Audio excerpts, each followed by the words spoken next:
The call came at 4 in the morning. Cale Mercer had been awake already the way he was most mornings at that hour, sitting at the small kitchen table in his house outside Taos, with a cup of coffee going cold beside him and the desert dark pressing flat against every window.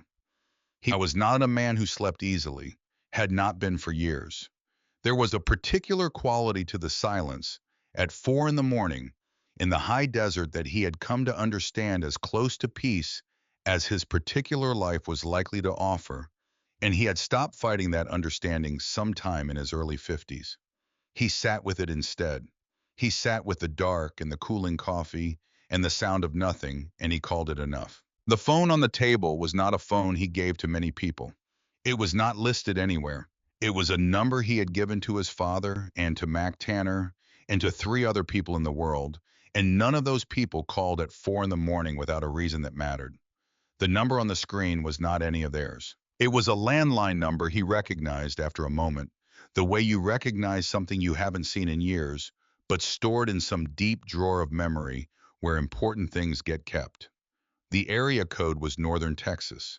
The exchange was one he knew. He stared at it through one full ring, then two, then he picked up. The voice on the other end was young and female, and trying very hard to sound steady. She introduced herself as Della Cross. She said she worked at Ruth's mile marker, and she was sorry to call at this hour, and she knew this was probably not the right thing to do, but she didn't know who else to call, and she had found this number in the book Mr. Mercer kept in the office drawer. And she was sorry, she was really sorry, but something had happened last night and she thought someone should know. Cale listened.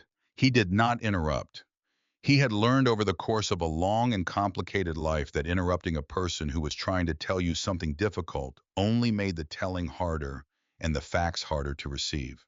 So he listened, and the coffee went fully cold beside him, and the desert dark stayed flat against the windows. And by the time the young woman on the other end of the line finished telling him what she needed to tell him, he was already standing up. His father had been hurt. Walt Mercer, 79 years old, owner of Ruth's Mile Marker on Highway 287 in Parker County, Texas, had been hurt the previous evening inside his own diner. He was okay, Della said quickly. He was okay. He had refused to go to the hospital. He had come in this morning and turned on the grill and made the coffee exactly like always. But his eye was swollen shut, and there was bruising along his cheekbone. And she had seen the way he was favoring his right hand, and he kept saying it was nothing, and she didn't know what else to do except call the number in the drawer. Cale said thank you. He said he would come. He said not to tell his father he'd called. Ha hung up the phone and stood in his kitchen in the dark for a moment that lasted no longer than it needed to. Then he went to the bedroom and pulled on his clothes and his boots. Then he went to the garage. The motorcycle was there. The saddlebags were already packed in the way that a man who has never fully let go of the habit of readiness packs them, not for any specific trip, but against the general possibility of needing to move. He had told himself for 18 years that this was practical. He had told himself it was no different than keeping a spare tire. He started the engine. He pulled out onto the road. He drove south and then east, and the stars over New Mexico were very bright at that hour and very far away, and the highway was empty in both directions as far as a man could see. 6 hours. He did not stop. Parker County looked the way it always looked in November, which was to say, it looked like a place that had decided to be exactly what it was without making any apologies for it. The scrub grass along the highway had gone the color of old rope. The sky was the particular blue of cold and clarity that only happened at altitude in late autumn, the kind of blue that looked like it had been washed until all the softness came out of it. The land was flat and uninterested and enormous. It had been this way since before anyone living had set eyes on it, and would be this way after. Ruth's mile marker sat beside the highway, the way it had always sat beside the highway, which was to say it sat like something the road had set down a long time ago, and neither the road nor the building had ever gotten around to renegotiating the arrangement. The sign needed paint. The parking lot had a crack running diagonally across it that Cale was fairly certain had been there the last time he'd visited, though it had grown. Two 18-wheelers were parked along the far edge, engines off. A pickup truck Cale didn't recognize sat near the door. The diner's windows were lit from inside the warm yellow of a place that was open and had been open for hours, the light of somewhere that did not require darkness to justify itself. He cut the engine at the edge of the lot. He sat on the motorcycle for a moment. He had not been back in 14 months. He told himself this was because New Mexico was far and the drive was long, and his life there had its own requirements. He told himself it was nothing more than distance and logistics.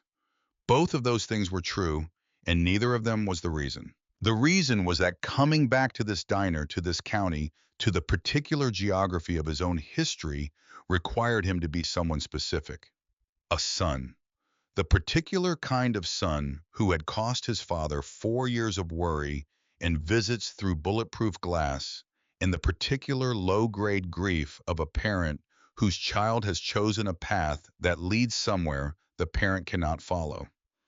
Coming back required him to stand in the presence of all of that and not flinch. He had gotten better at it over the years. He had not gotten all the way there. Han got off the motorcycle.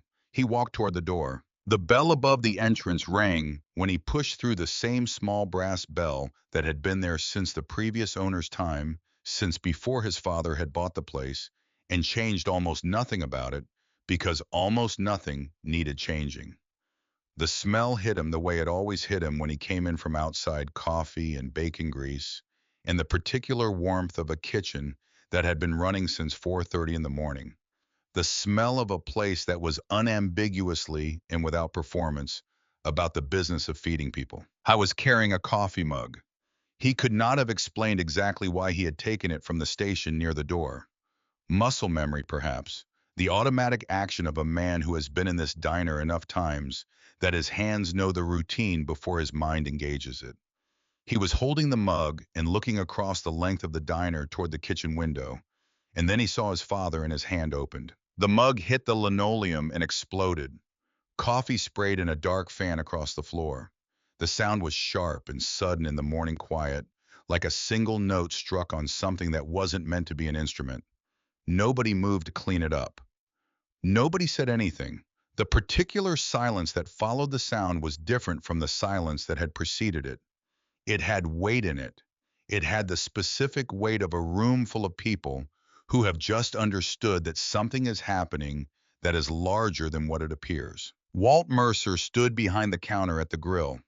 He was wearing what he always wore, a white undershirt under a flannel shirt, khaki work pants, boots that had been resoled enough times that the process had become its own tradition. His hands were on the spatula. His hair was what it had been for the last decade, white at the temples, and shorter than it had once been.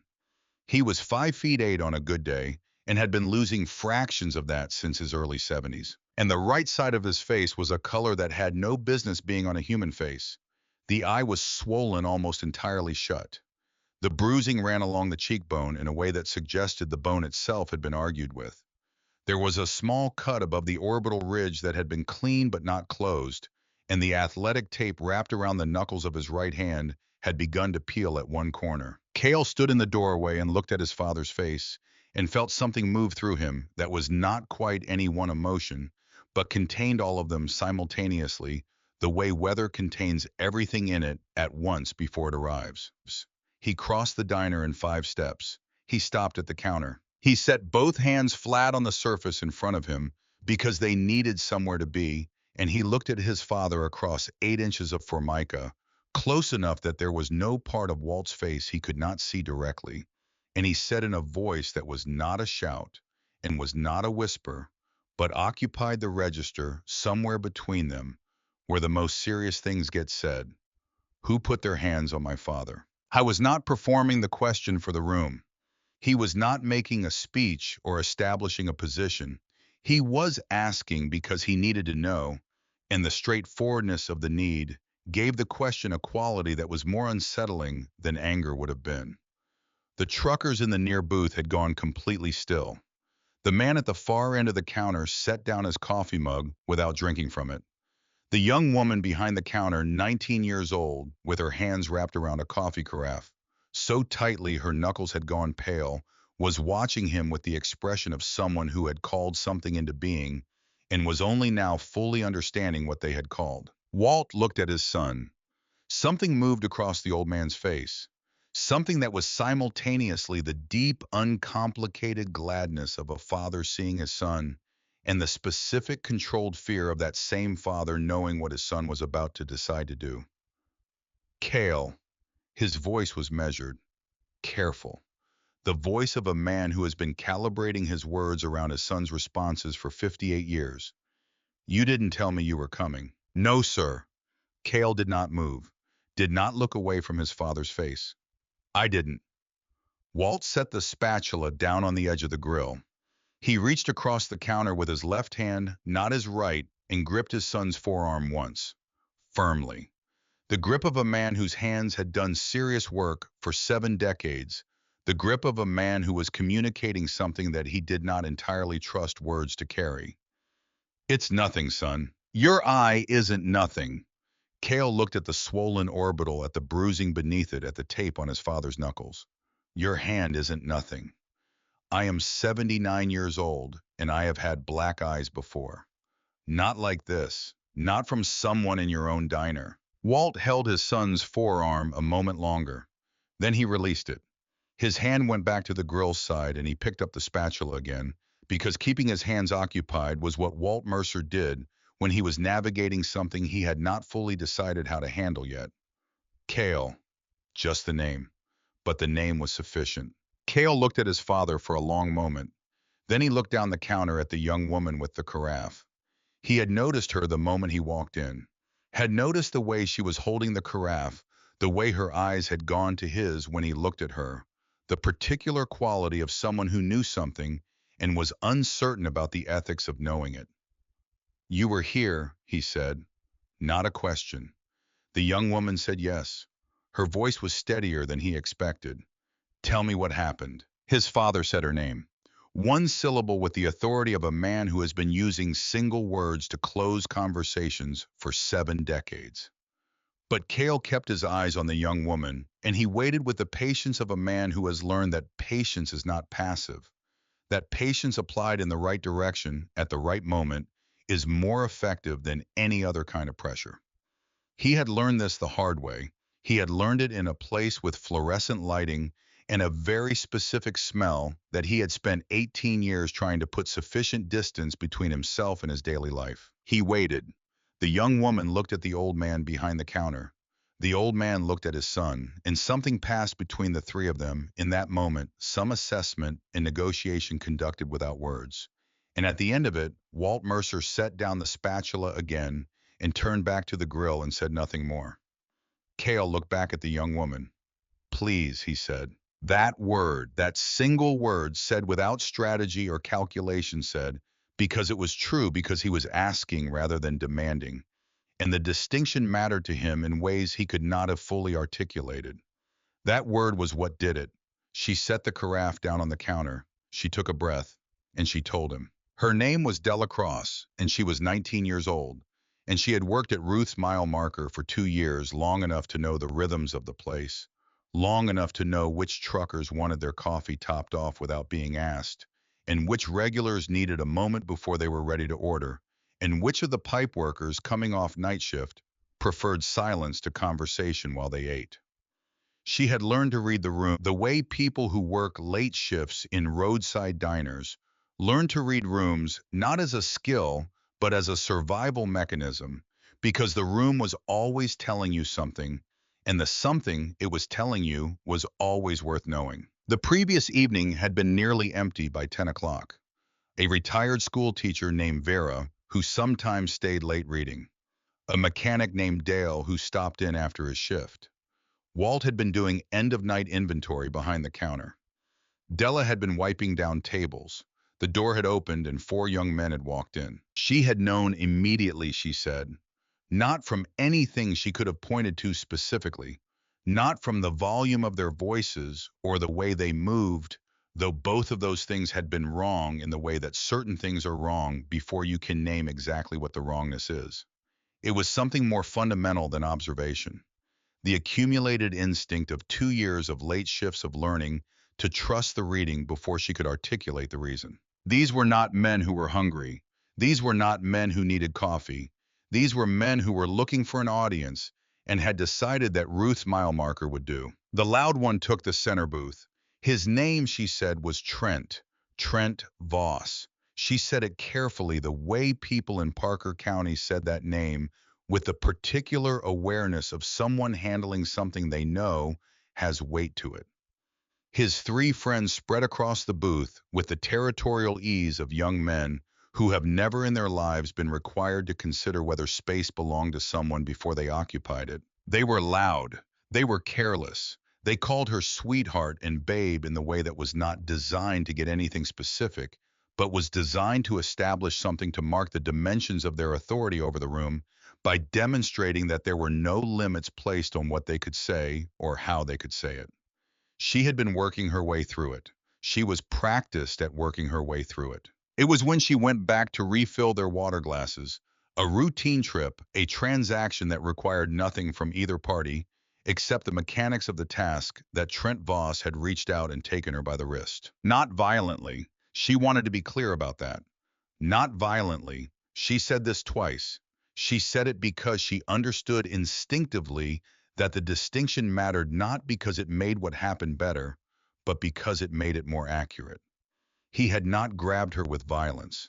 He had taken her wrist the way you might take hold of a door to stop it from closing casually, with the complete confidence of a man who has never once needed to consider whether an action requires permission. His friends had laughed. She had gone still. She had learned that going still was better than reacting. Reaction gave men like this exactly what they were after, which was evidence of their own power made visible. She had gone still, and she had waited, and she had pulled experimentally against his grip, and his grip had tightened not in anger, but in the reflexive way that certain men tighten when they feel resistance, the way they mistake resistance for invitation. And then Walt Mercer had come from behind the counter. He had not announced himself. He had not said anything until he was standing directly between Della and Trent Voss, close enough that Trent had to angle his head back slightly to maintain eye contact.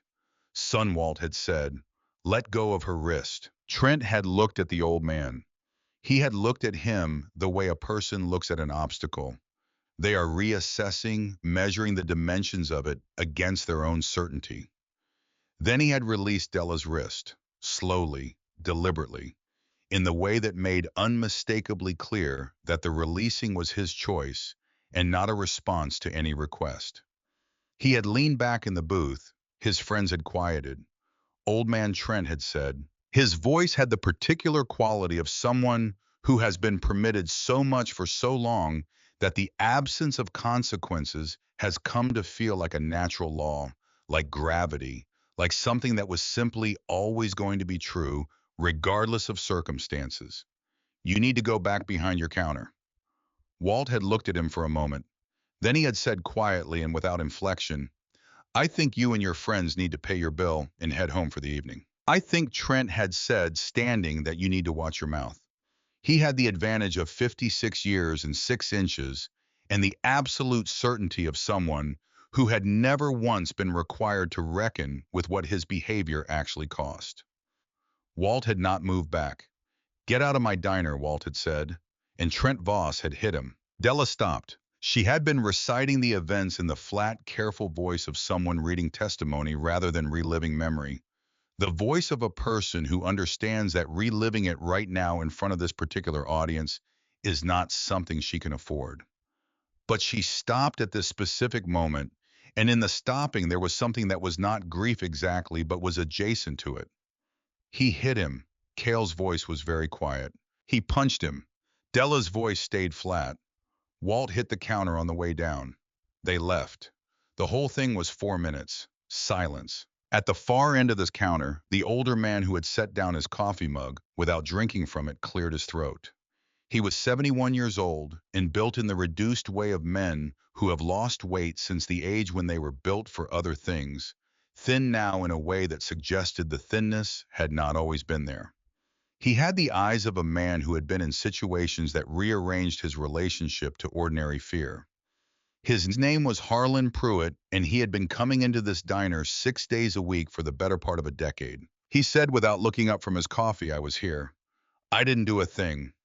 He paused. I'm ashamed of that. The word landed in the room the way words land when they are true, and the person saying them knows they are true and has been sitting with them since the moment they became true. Walt said immediately without heat, without the performance of generosity, nobody in this room should be ashamed on account of me. Cale said nothing. He was looking at his father, at the swollen eye, at the bruising along the cheekbone, at the tape on the knuckles of his right hand that he'd wrapped himself, and then come in at 4:30 this morning and started the grill and made the coffee and opened the door because that was what Walt Mercer did. That was the whole and entire architecture of what Walt Mercer did. He showed up, he turned on the lights, he made the thing that needed to be made. Cale reached across the counter and put his hand over his father's hand. Just that, the weight of it. Walt looked down at his son's hand on his. Then he looked up at his son's face. Don't, Walt said. Cale said nothing. I mean it. Walt's voice had something in it now that had not been there a moment ago. Something harder and deeper than the careful measured tones he used when he was navigating. The authority that did not require volume. The voice that had been honed over 58 years of being this specific man's father. Son, you look at me. Are you listening? I'm listening. The last time you went looking for justice the way I can see you thinking about it right now. Walt's voice was not gentle, but it was not hard either. It was simply accurate. The way a measurement is accurate. You lost 4 years of your life and I lost 4 years of you. I did not lose those years and wait those years and drive those years and sit in those rooms across that glass from you just to watch you walk out that door and throw yourself at a boss. You hear me? The silence that followed was not empty. It was full of specific things that had been said in other conversations over many years. Things that had accumulated in the way that things accumulate between fathers and sons across the particular distance of a life like theirs. Cale took his hand back. He stood very still for a moment long enough for Delacroix to understand from the set of his shoulders and the particular tension around his eyes that the words had found something real in him. Something that was not overridden by what he wanted to do, but was not simply dismissed either. The words had found something, and he was standing in the presence of what they had found. Then he said, "Who knows about this in town?" It was not quite a question. Harlan Pruitt answered without looking up from his mug. Everyone by now. News travels in a small county. What's the feeling? Harlan looked up. His eyes were the color of old nickels, and they had the directness of a man who has spent so long being honest about difficult things that evasion no longer presents itself as an option. The feeling, he said, is that Trent Voss is untouchable. His father owns the county commissioner. The sheriff's wife works in casino management. The judges have all had their campaigns financed out of the same account through enough layers that nothing's provable. He met Cale's eyes across the diner. The feeling is that nothing happens to Trent Voss. That's always been the feeling, Cale said. It has always been the feeling, Harlan agreed. Cale was quiet for a moment. He turned the coffee mug that someone had replaced at the counter in front of him, turning it slowly in both hands, looking at it the way a man looks at something when he is not really looking at it at all. Then he said, "What's the current feeling about me?" He asked it genuinely, without irony and without performance. He was asking the room, all of them the truckers, who had been watching from behind their coffee mugs, with expressions of extraordinarily careful neutrality. Harlan Pruitt Delacroix at the end of the counter. He was asking because he wanted to know the answer, and because the answer was relevant to what he was trying to decide. One of the truckers, a man, somewhere in his mid-50s, with the build and the coloring of someone who had spent significant portions of his adult life outdoors in difficult weather, said slowly, "Word got around you were here about 30 minutes before you walked in. Someone saw your bike at the county line." Cale said, "Word from who?" "Highway Network." The trucker paused. "Your name doesn't travel quietly, Mr. Mercer." "No," Cale said. "It never did." Walt put both hands flat on the counter. Cale. There was the full weight of the name in the single syllable. Every year of every morning this man had gotten up before dawn and unlocked this door was in that syllable. I am asking you as your father. I am asking you as the man who was there every time you came through the other side of something, and needed someone to still be there. I am asking you to think carefully. I haven't decided anything yet. You're thinking about it. I'm thinking about your face, Cale said. That's all I'm doing right now. Something shifted in Walt's expression. Not softness exactly.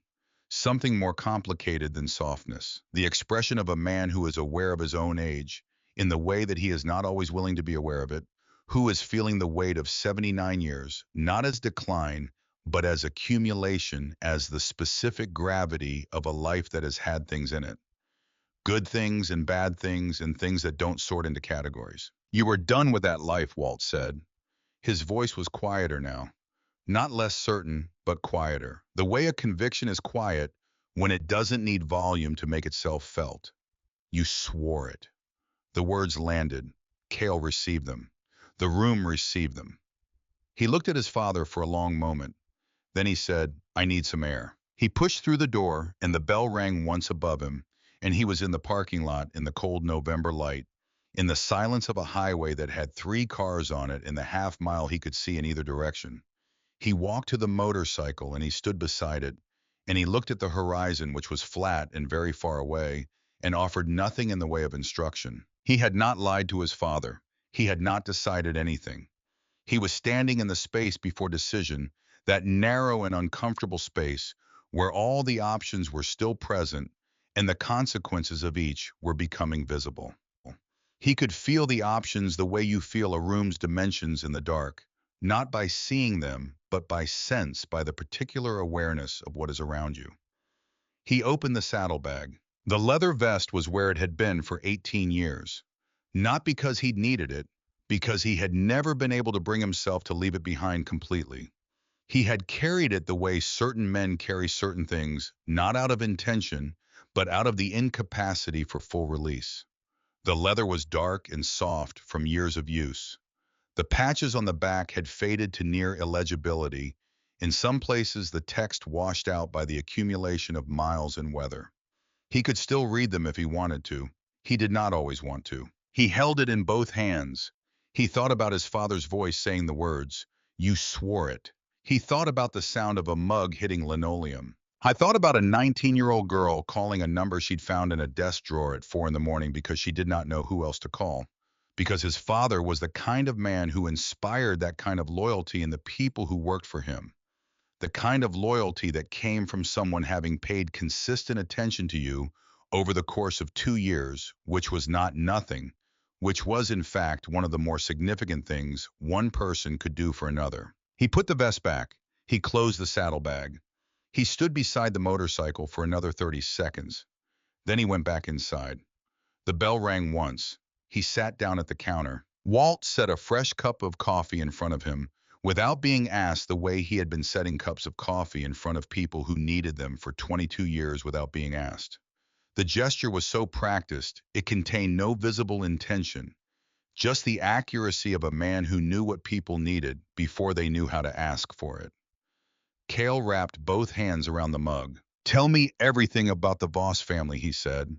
He was looking at the surface of the coffee, not at his father. Not what I knew 20 years ago. What they are now. Everything you know. Walt looked at his son's face. He looked at it with the attention of a man who has been reading this specific face for 58 years and knows every register of it, knows which expressions are performance and which ones are not, knows the difference between anger that is looking for an exit and anger that has found a seat and intends to stay.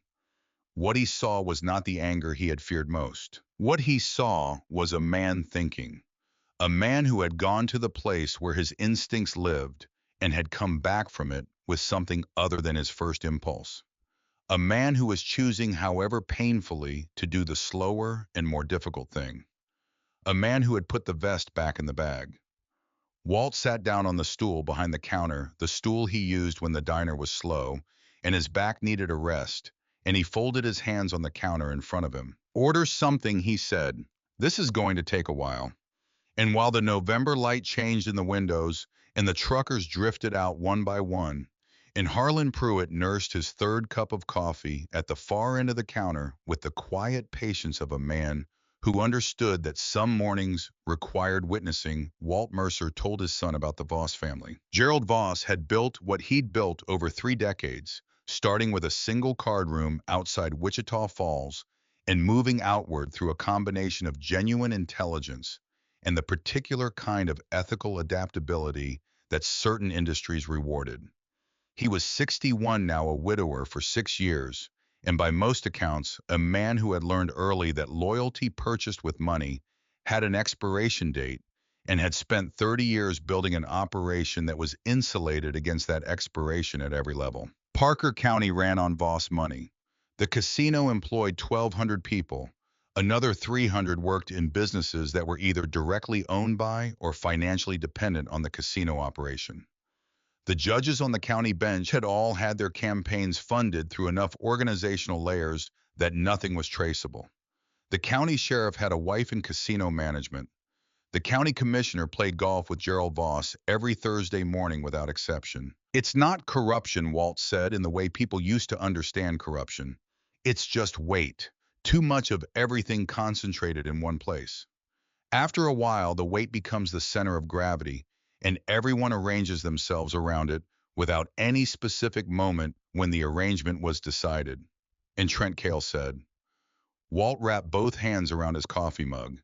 He looked at it for a moment before answering in the way he looked at things when he was choosing his words with care. Trent Voss, Walt said, is what happens to a boy who grows up knowing that the weight belongs to his family. He's not a bad person in the fundamental sense. He's an incomplete one. He was never taught that other people were real in the way he is real. He was never given a situation where that understanding was required of him, where the cost of not having it fell on him in a way he couldn't pay his way out of. Cale said he put you on the floor of your own diner. I know what he did. Walt's voice was steady. I also know what I saw when I looked at him. A young man who has never once in his life been required to face a consequence. Not one real consequence. That's not an excuse.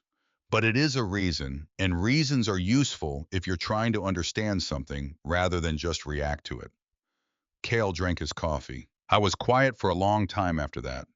Long enough that the diner had emptied of everyone except Harlan Pruitt and Della Cross, restocking the napkin holders at the far end long enough that the morning had shifted into the particular quality of mid-morning light that fell through the west-facing windows at a low angle and made the whole room look slightly warmer than it actually was. He set the mug down. He looked at his father. Walt, he said, quietly, without the edge that had been in his voice when he first walked through the door. Walt looked at him. Whatever I'm going to do, Cale said, I need you to know that I heard what you said. I heard every word of it. And I am not walking out that door to be who I was. That's not what this is. Then what is it, Walt said. Cale was quiet for a moment. I don't know yet, he said. That's the honest answer. I don't know yet. Walt held his son's gaze. The bruising around his eye was very dark in the mid-morning light. The tape on his knuckles had peeled a little further at the corner. He was 79 years old, and he had been running this diner for 22 years. And before that, he had done things and survived things and lost things that had shaped him into the specific and particular man sitting behind this counter. And none of those things had made him a man who flinched. He did not flinch now. All right, he said. He stood up from the stool. He picked up the spatula. He turned back to the grill. All right, son, you think on it. The answer will come when you've given it room. Cale sat at the counter of Ruth's mile marker and watched his father's hands move over the grill with the confidence of someone who had performed this exact sequence of tasks 10,000 times. And the familiar smell of the place settled around him, and outside on Highway 287. A semi rolled past heading north, and the windows trembled faintly in its wake. And then the sound faded, and the diner was quiet again. The morning held. Mac Tanner was already at the table when Cale walked into the Bluebird. He had taken the booth in the back corner, the one with the sight lines to both the entrance and the kitchen door. The one that any man with their particular shared history would have taken automatically and without deliberation. He was 63 years old and built like something that had been assembled for industrial purposes and then left outdoors long enough to acquire character. The gray beard was trimmed to a precise half inch. The eyes were the color of old nickels, and they missed very little. He had a cup of coffee in front of him that he had not touched, and he was reading nothing and looking at nothing specific, which meant he had been thinking. He looked up when Cale came in. He looked at the leather vest. He said, "You put it on." Cale sat down across from him. He did not respond immediately. He picked up the menu that he did not need, looked at it for a moment, the way a man looks at something when his hands need an object, then set it down. "My father has a black eye," he said. Mac said, "That's not the only reason." Cale looked at him. Mac held the look without apology. He had known Cale Mercer for 31 years. He had known him before the years when the violence was at its worst, and through those years and out the other side. He was one of 4 people on Earth who's read of Cale's internal state. Cale trusted without reservation, and the trust went both directions, which meant Mac did not soften things when softening them would have been the easier choice. Cale did not confirm or deny what Mac had said. He did not need to. They both knew. A waitress came. Cale ordered coffee and eggs. Mac ordered nothing additional. The waitress left in the particular quality of silence between 2 men who have been through significant things together and do not need to feel silence settled over the table. Then Max said, "There's something I need to tell you before anything else gets said, and I need you to hear it completely before you respond." Cale said, "All right." Mac wrapped both hands around his coffee mug. He had a habit when he was about to say something that required care of going very still first. Not the stillness of hesitation, but the stillness of precision. The way a man goes still before he does something that requires accuracy. Dale Creed, Max said. The name landed in the space between them, the way names land when they carry freight. Cale did not move. His expression did not change in any visible way. But something altered in the quality of his attention, the way the quality of air in a room changes before weather arrives. He said, "Where?" "Parker County," Max said. "He's been there for 4 months. 3 sources, independent of each other, all say the same thing. He arrived in July. He's been quiet. He's been patient. He has not made himself visible to anyone who would recognize him." Cale was quiet. "He's the same age as me," Cale said. 58. Yes. Mac let the words sit. He understood what Cale was doing with the observation. Dale Creed was not an abstraction or a category. Dale Creed was a specific man who had made specific choices over the course of a life that had started from roughly the same place as Cale's own. They had grown up in adjacent worlds. They had been in certain respects shaped by the same forces in the same era. The difference between them was not origin. The difference between them was what each man had chosen to do with the moment when the choice was available. Dale Creed had not let go. He had never let go. He had simply waited. He rebuilt, Max said, slowly. Over 8 years, smaller than before, more careful, moving through the spaces between established territories where nobody was watching closely enough. He's smarter than he was 25 years ago. Patience does that to a man if he has enough of it. Cale said he chose this county. "He chose it because you are here," Max said. "Because the Voss organization is here. Because the history between your family and the Voss family is here. He chose it because a match dropped in the right place among people with that kind of history catches faster and burns longer." Cale sat with this. Outside the Bluebird, the November morning was going about its business. A truck pulled out of the lot. A woman walked past the window with a child bundled against the cold. The ordinary mechanics of a Tuesday in a small Texas town, indifferent to what was being decided at a corner table inside. "He arranged it," Cale said. "What happened at the diner?" "He arranged it." Max said, "That's what I believe. I don't have everything yet, but the shape of it is there." "Tell me the shape." Max set down the mug. "There's a man named Derek Fain. He runs a bar on the south end of Fort Worth, been operating there for 4 years. On paper, he's legitimate. In practice, he's distribution infrastructure, same as he was 20 years ago before the operation was shut down. He's been in Fain's employ for at least 8 months. And Fain's bar has been the social center of Trent Voss's circle for the past 3 months. Free bottles, VIP access, The kind of hospitality that makes young men feel chosen. Cale said he needed Trent in a specific state of mind. He needed Trent drunk and feeling invincible and in a location where an incident could occur, Max said. He needed the incident to be at your father's diner specifically. He needed a Mercer name attached to it. He needed you to ride. And I did, Cale said. You put on the vest and you got on the bike. Yes. Mac's voice was not accusatory. It was the voice of a man reporting what happened. But you're sitting here instead of somewhere else. So something interrupted the sequence. My father's voice, Cale said. That's what interrupted it. Mac nodded once.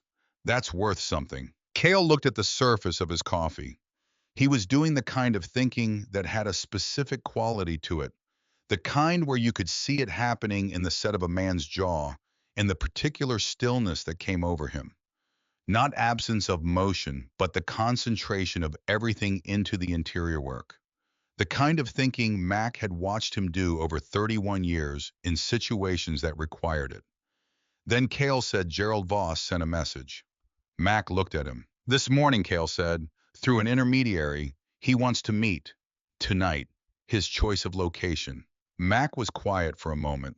He reached for his coffee and this time drank from it and made the face of a man who has encountered truly bad coffee and has decided to drink it anyway, because the coffee is not the point.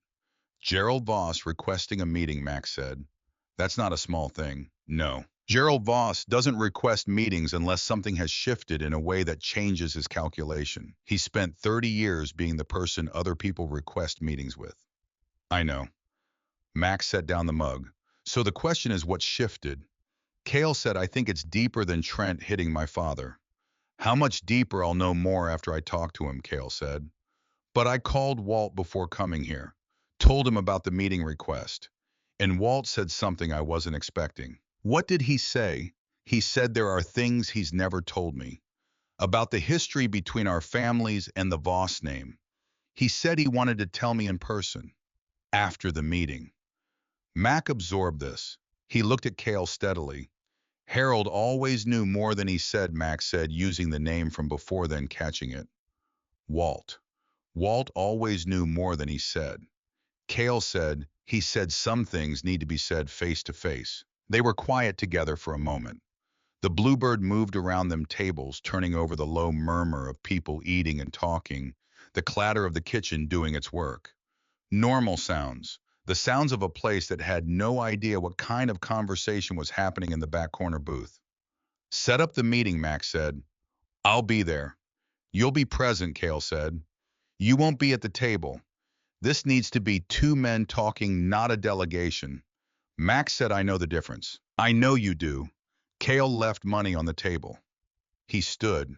He picked up his helmet from the seat beside him. He looked at Mac for a moment in the way that meant there was something he was not quite saying. Max said, what? Dale Creed is 58 years old, Cale said.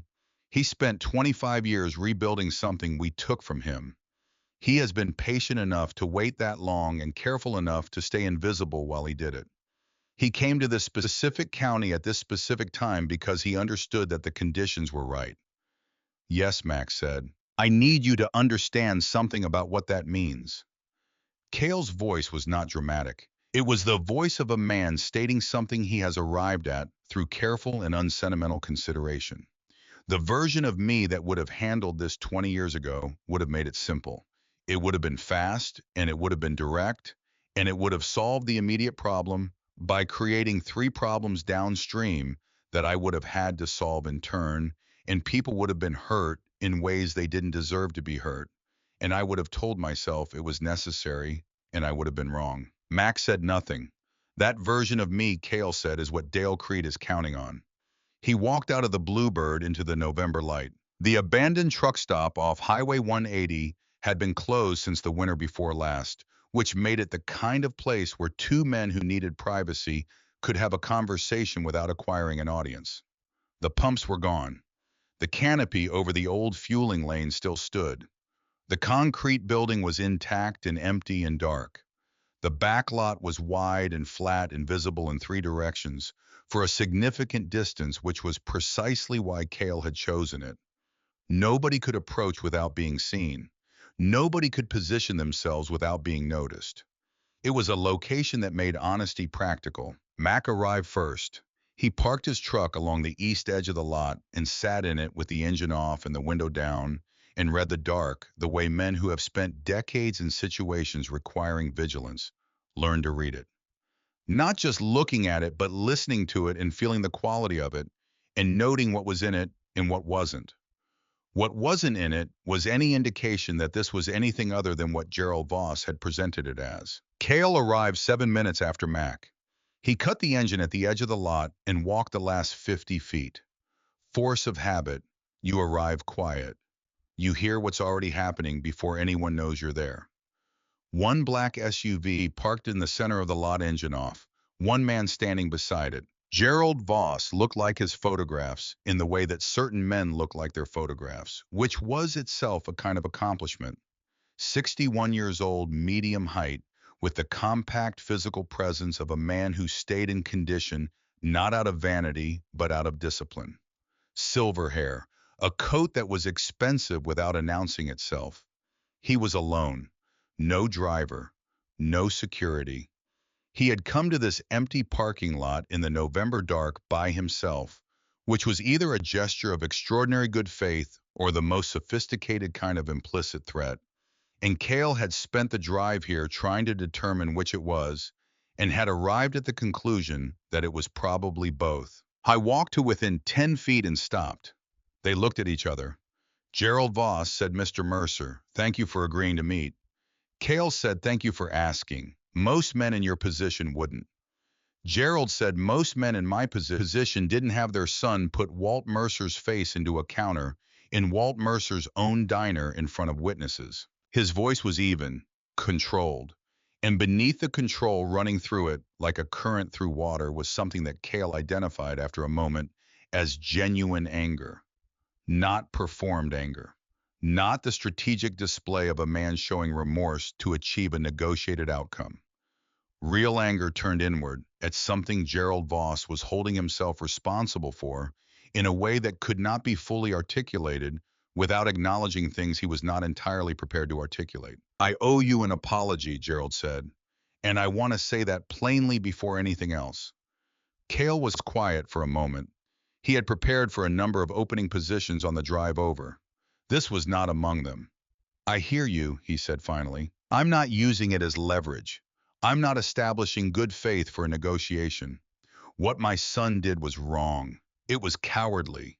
It was the act of a boy who has been permitted to behave like a boy for 23 years, because the people around him, including me, failed to draw lines that had consequences behind them." Cale looked at him, at the face, at the eyes, at the specific quality of a man who is telling the truth not because it serves him, but because he has made a private accounting of a situation and the accounting has come out in a particular direction, and he is the kind of man who acts on his accountings. He said, "You said you owed me an apology. You didn't say you owed my father one." Gerald absorbed this. His jaw moved once. Then he said, "That's fair. I owe Walt Mercer a direct apology that I intend to deliver in person if he'll allow it." "That's his call." "Yes," Gerald said. "It is." Cale looked at him steadily. "What do you want from this meeting, Mr. Voss?" "I want to understand what you're planning to do." Gerald's voice was straightforward in the way of a man who has spent 30 years not wasting his own time or anyone else's. "Depending on what you're planning, I need to either get out of the way of it, support it, or make a case for a different approach. I'd like to know which before the situation develops further in a direction neither of us can fully control."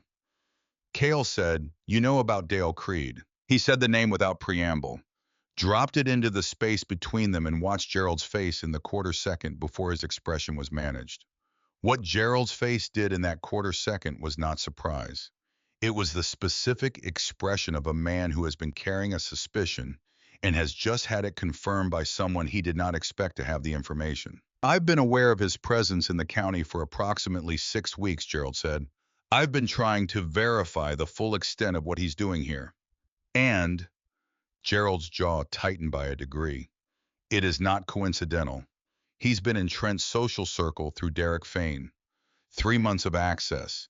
He built the conditions for what happened at your father's diner. He built them deliberately, Cale said. He built them specifically, Gerald said. He needed an incident. He needed a Mercer name and a Voss name on opposite sides of it. He needed you to ride. He needed to restart what we stopped 25 years ago from the inside, using my son as the instrument. He used your son as a match, Cale said. Gerald was quiet for a moment. Then yes, and I did not see it happening.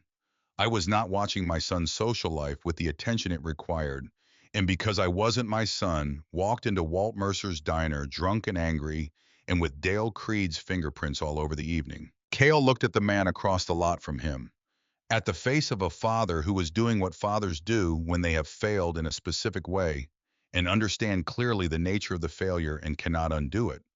The expression had no performance in it. It was just the face of the thing itself. He said, "What do you know about Creed's current operation?" Gerald said 3 distribution points in Parker County, 2 along the highway corridor, 1 inside Fort Worth. He's using the same geographic pattern he used before. Different people, different vehicles, same routes. We've been building documentation, but we have gaps. Cale said, "We need to share what we have." Gerald nodded once. Agreed. Cale said, "Your son." The shift in his voice was specific, not harder in the way of a man moving toward threat, harder in the way of a man arriving at the particular thing he has come to say. What he did doesn't disappear because the context is more complicated than it appeared. You understand that? Gerald said, "I understand that." He hit my father. Cale's voice was level and exact. He hit my father in my father's own diner because my father stood between him and a 19-year-old girl who was doing her job. And he hit him not because he was violent by nature, but because he has spent 23 years in a world where the cost of his behavior has always been paid by someone else. And that has to change. Gerald did not flinch. He said, "What are you proposing?" Cale said, "Your son comes to Ruth's mile marker every morning for 30 days. He comes in through the back entrance at 6 o'clock, and he works the shift that Walt assigns him. No pay, no special consideration. No one uses the Voss name on his behalf. He is a 23-year-old who owes a debt, and he learns what that means. He takes orders from Walt. He takes orders from Delacrosse, the waitress he was there that night. If a customer is rude to him, which they will be, because this county knows his name, and what he did, he absorbs it the way people who work in diners absorb it, because that is the job." Gerald was quiet for a long moment. He was looking at Cale with the specific attention of a man calibrating something he has not yet fully understood. He said, "And if he refuses, then we're done here and I handle this another way." Gerald considered this. He said, "He won't refuse." The certainty in his voice had the quality of a man who has already had the conversation with his son that produced that certainty. And the conversation had not been easy. Cale could hear that in the word itself. Gerald said, "And after 30 days?"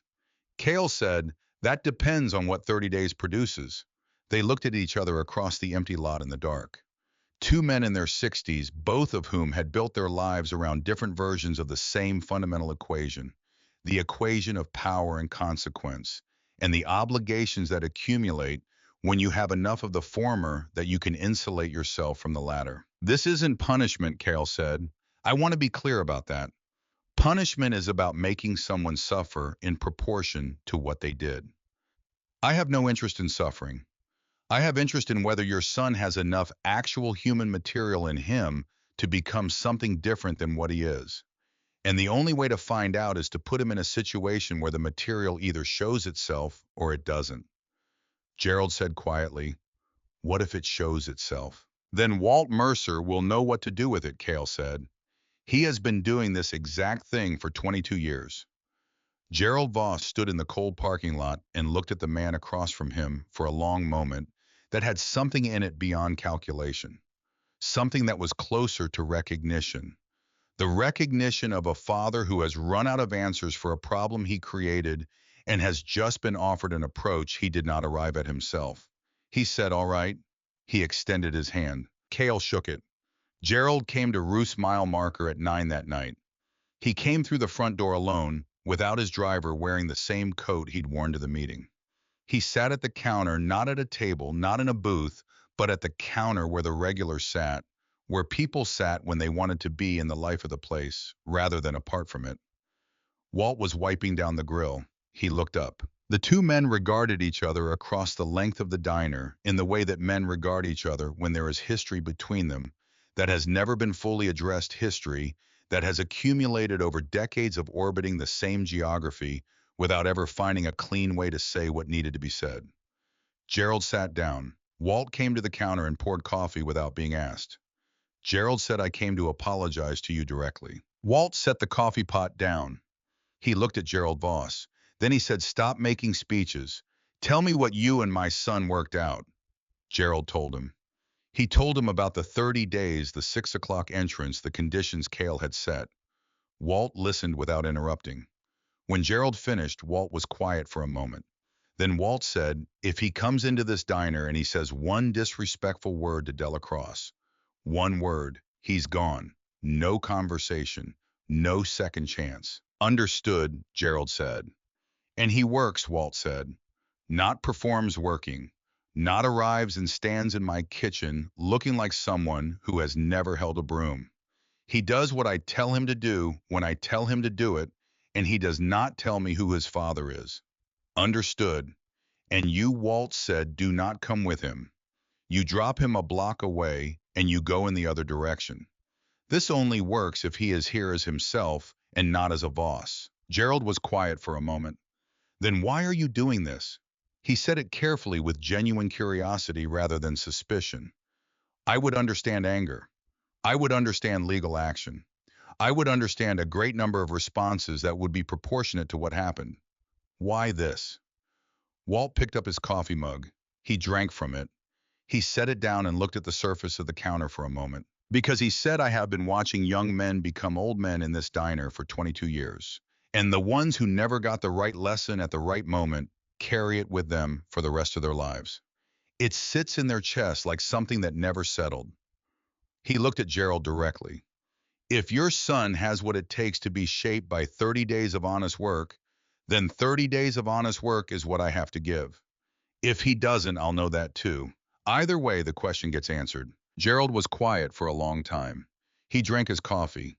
He left a bill on the counter without looking at the total. He said before he stood, "Your son is a good man, Mr. Mercer." Walt said, "I know he is. That's why I told him to think instead of act." Gerald left. Della had been at the end of the counter through the whole conversation, close enough to hear everything, pretending to organize the sugar dispensers with the focused attention of someone performing a task, because the task was useful cover. When Gerald's SUV pulled out of the lot, she turned to Walt. "He's going to be terrible at it," she said. Probably, Walt agreed. "He's going to be rude and think everything is beneath him. Almost certainly. And you're going to be patient with him anyway." Walt looked at her. He said, "Delacrosse, what changed you, in whatever ways you've been changed that were worth being changed?" She thought about it. "People who didn't give up on me when I made it easy for them to." Walt picked up his spatula. "There you go," he said. It was after midnight when Cale knocked at the back door of Ruth's. Walt let him in. The diner was closed, the lights low except for the counter fluorescents, the chairs up on the tables. Walt poured coffee, and they sat at the counter together, the way they had sat at counters together 100 times over the years, close in physical proximity, and carrying between them the accumulated weight of everything that had not been fully said. Cale said, "You talked to Gerald." "He came here," Walt said. "I know. He told me." Walt was quiet for a moment. He set his mug down. He turned on his stool so he was facing his son directly. He folded his hands on the counter in front of him. The bruising around his eye had gone from red to a deeper purple in the hours since morning. The tape had started to peel at one corner. He looked his 79 years in a way that he did not always allow himself to look them, the accumulated weight of the day visible in the set of his shoulders and the lines around his eyes. "You said there were things you'd never told me," Cale said. Walt said, "Yes. Tell me now."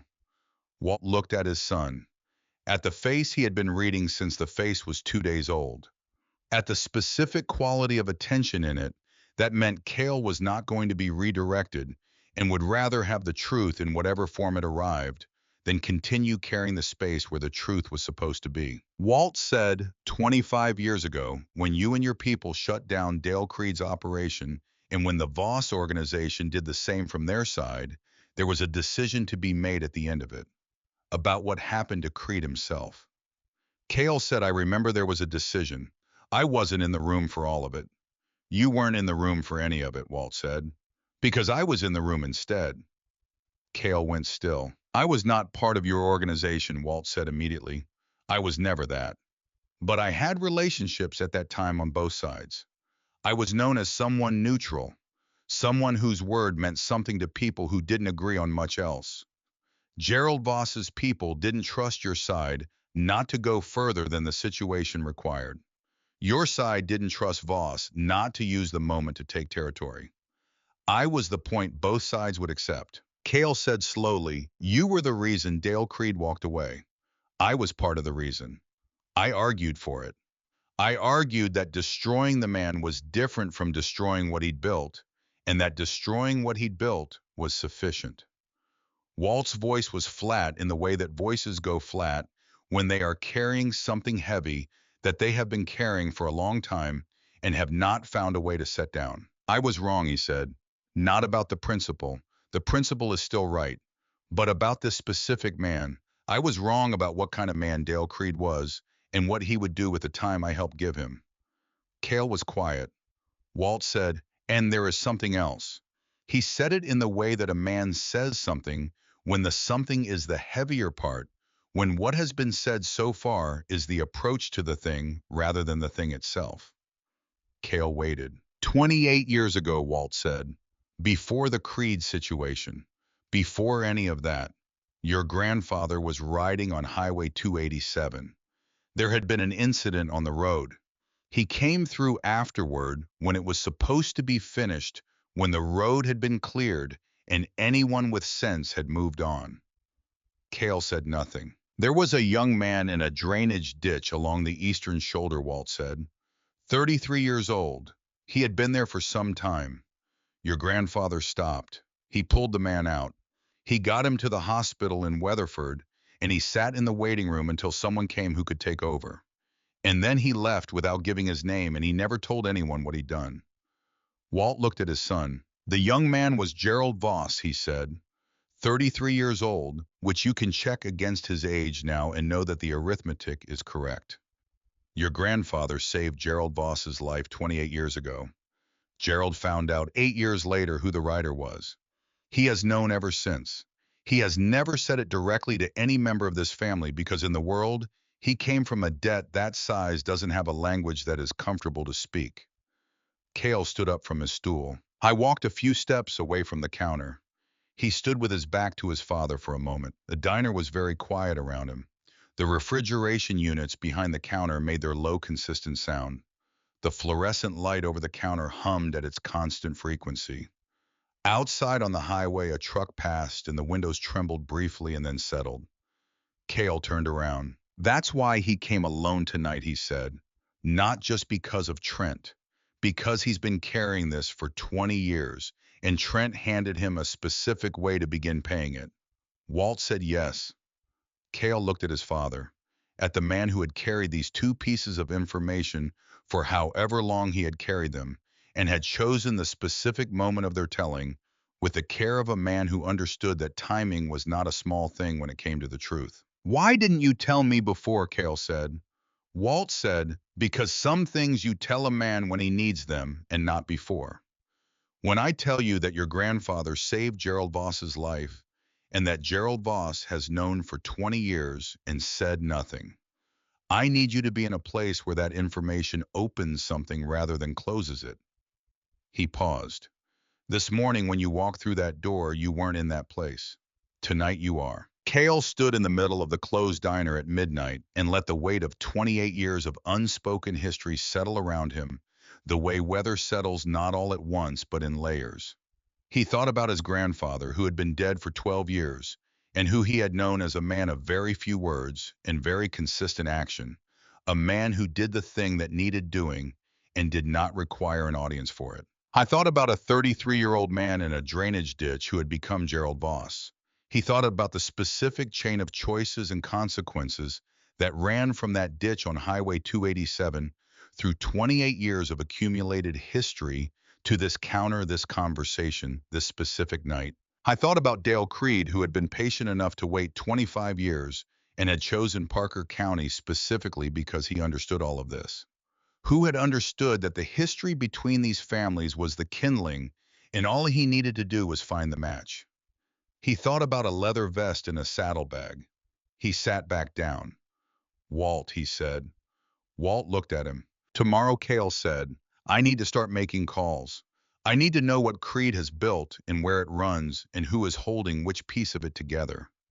I need to share what I have with Gerald's people and get what they have in return and build something complete enough to take to federal channels because the county channels are not available.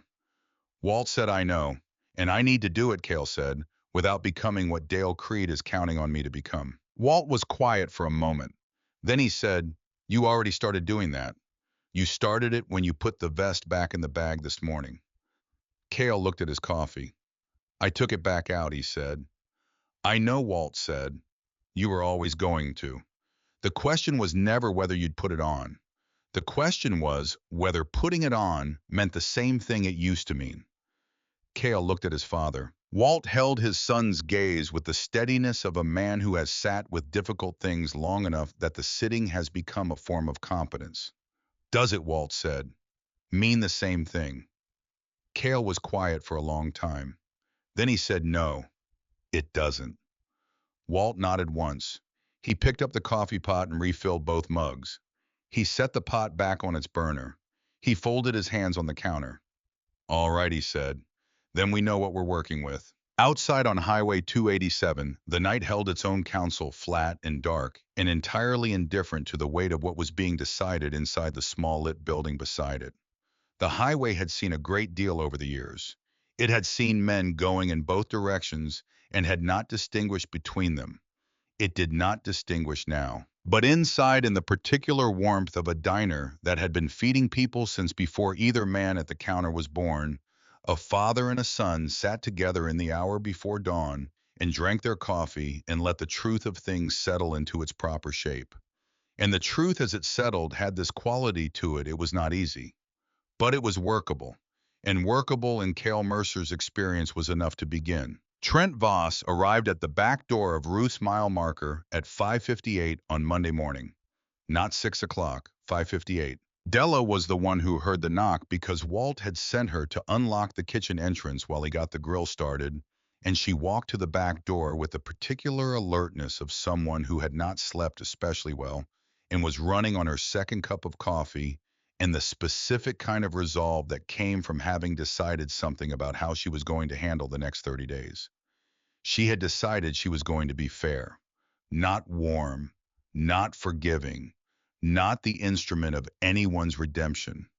Fair, which was a different thing entirely and required considerably less of her emotionally. She opened the door. Trent Voss stood on the concrete step in work boots and dark jeans and a plain gray sweatshirt with nothing written on it. The expensive watch was gone. The ease that had been in his posture that night 3 weeks ago, the particular loose confidence of a young man who has never needed to hold himself carefully in any room that was gone too. What was left was a 23-year-old who was standing in the cold at 6 in the morning outside the back entrance of a roadside diner where he was going to wash dishes for no pay, and the dimensions of what he had agreed to were becoming real to him in a way that agreeing to it had not fully prepared him for. He looked smaller than he had that night. Not physically. He was the same height, the same build. But the context that had made him large had been removed, and without it, he occupied only his actual space, which was the space of a young man who had not yet grown into whatever he was eventually going to be. He looked at Della. Della looked at him. Neither of them spoke for a moment that lasted long enough to establish something between them. Not forgiveness, not hostility, but the recognition of two people who shared a specific piece of history and were now going to have to figure out how to occupy the same kitchen. You're early, Della said. Yeah, Trent said. She stepped aside. He stepped in. He stood in the kitchen doorway and looked at the space with the expression of a man who has walked into something that is more real than he anticipated. The kitchen of Ruth's mile marker was not large and it was not modern, and it had the particular quality of rooms that had been used for the same purpose for a very long time. A quality of accumulated purpose of function, so deep it had become structural. Everything was where it was, because that was where it needed to be. There was no decorative element in the room. There was only the work. Walt turned from the grill. He looked at Trent Voss with the direct, unhurried attention he turned on everything he wanted to understand. Not sizing him up, not performing judgment. Looking at him the way a man looks when he genuinely wants to see what is there, when the looking itself is the beginning of something rather than the conclusion of it. Trent Walt said. Mr. Mercer. Trent's voice was careful, controlled. Not humble, not yet, because humility was something you arrived at through experience, rather than something you could perform at the door and have it mean anything. But controlled, which was a start.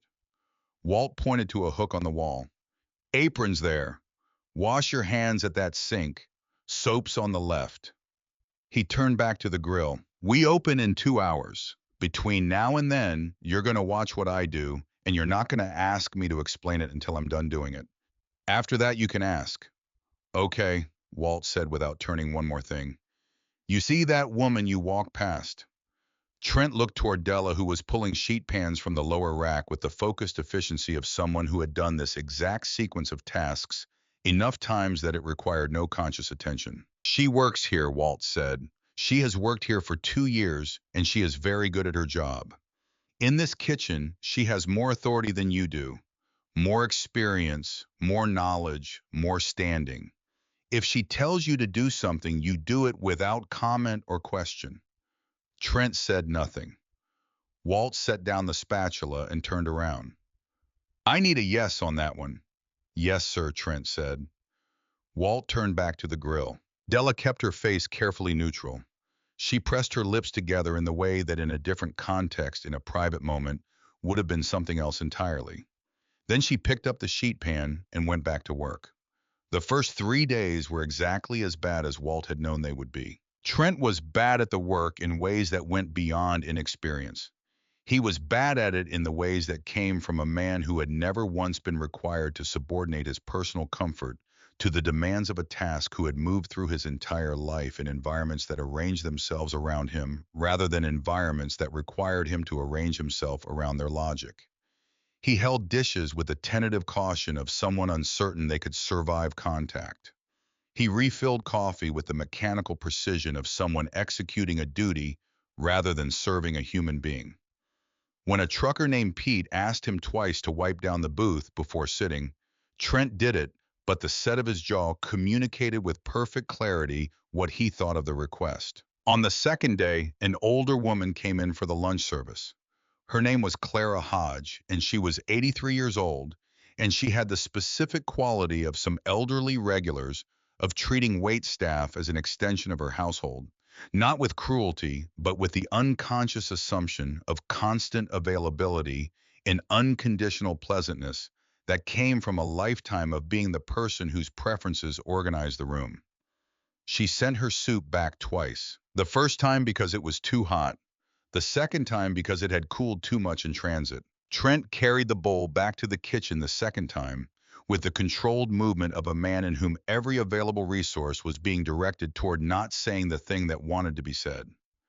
Della watched him from the corner of her eye. She saw the moment. It lasted perhaps 2 seconds, where everything in him gathered itself around the impulse to speak, to assert, to establish through language that he was not a person who returned soup twice to a person who carried it. He didn't. He brought the bowl back without a word, heated it to the temperature. Walt indicated with a single gesture and returned it to Clara Hodge, who said, "Thank you, dear," without looking up from the crossword she was working. Walt noticed. He said nothing to Trent about it in the moment. That evening, when the diner was closing and Trent was moving the mop across the floor with the defeated energy of someone at the end of the worst day of his recent experience, Walt said from behind the counter, without looking up from the receipts he was tallying. Clara Hodge lost her husband in February. She has trouble sleeping and she comes in for the soup because her husband used to make it for her on cold days. She says ours is close. Trent stopped mopping. She's not trying to be difficult, Walt said. She just doesn't have many things left that feel familiar. Trent stood with the mop handle in both hands. He looked at the booth where Clara Hodge had eaten her soup. The booth was empty now, wiped clean, the salt and pepper shakers, centered with the automatic precision of a closing routine that Trent had performed 3 times and was beginning to perform without thinking about each step. How do you know that, he said. She told me, Walt said. I asked. Walt turned off the counter lights and went to do the end-of-night check on the kitchen. Trent stood in the half-dark diner and held the mop and looked at the empty booth for a moment that lasted longer than the moment needed to last for any practical purpose. Then he finished mopping. By the end of the first week, the county had opinions about Trent Voss working the lunch counter at Ruth's mile marker, which was entirely predictable, and which Walt had predicted to Cale, with the accuracy of a man who had been watching this county generate opinions about things for 22 years. The opinions were not uniform. They distributed themselves across the population the way opinions about anything complex distribute themselves in clusters that reflected the existing orientations of the people holding them more than they reflected any careful analysis of the situation itself. Some people thought it was theater, a rich family solution to a problem that a rich family had created designed to look like consequence while functioning as insulation. 30 days of optics followed by a return to exactly what had been before. Some people thought it was right. There was something in the specific image of the Voss name producing a young man who had to carry bus tubs and mop floors that satisfied something deep and not entirely comfortable about the way Parker County had organized itself around that name for 30 years. And some people, most of the diner's regular customers among them, had decided to watch carefully and wait, which was the most honest response, and also the one that required the most patience. Harlan Pruitt was in that last group. He came in every morning at 5:58 as he always had. He ordered his coffee and his biscuits as he always had. And he watched Trent Voss with the patient attention of a man who had spent years in situations that required him to distinguish between people who were performing competence and people who actually had it, because the difference mattered in ways that performance could not survive. On the fourth day, Harlan set his phone face down on the counter and said without looking up, "You know what I did before I retired."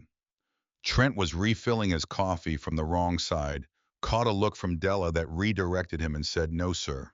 Electrician Harlan said, 38 years. You know what the first thing is that you learn when you're reading a circuit gnome? You stop assuming you know where the power is, Harlan said, and you start finding out where it actually is.